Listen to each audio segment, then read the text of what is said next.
এইফালে মধুৰি দেখিছেনে আৰু এইফালে আছে দেই ইমান ধুনীয়া ধুনীয়া পকা মধুৰি দেখিছেনে অকণো ক'তো দাগ নাই ভিতৰত কিন্তু এইখিনি গৰুক খুৱাবলৈ মধুৰি মানে ভিতৰতো কি হয় মানে পইচি পকি গ'লে পোক লাগি যায় আৰু আপোনালোকক গছজোপা দেখাই আছোঁ ক'ত আছে এই গেটখন দেখিছেনে গেটখনৰ ওচৰতে এইজোপা হৈছে লিলিয়া গছজোপা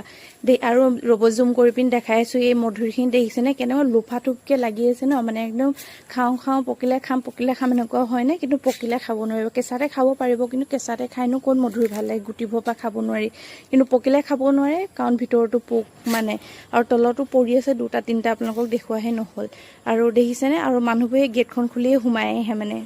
সেয়ে মানে যোনসকলে গম পায় আৰু যোনসকলে গম নাপায় যেনেকৈ ষ্টুডেণ্ট বা ল'ৰা ছোৱালীবোৰ অহা যোৱা কৰে ৰাস্তাইদি বা বেলেগ মানুহবোৰ গছত পকি থকা দেখিলে পাৰি পিনি লৈ যায় সিদিনাখনি চান্দা তুলিবলৈ আহিছিলে ল'ৰা কেইটামান পূৰা পাৰি পিনি খাই আছে মানে আহি পিনি পাৰি আছে পিছত ছোৱালীজনীয়ে কৈছে মানে যে মা পাৰি পিনি খাই আছে মই ভাবিছোঁ পাৰা মানে খা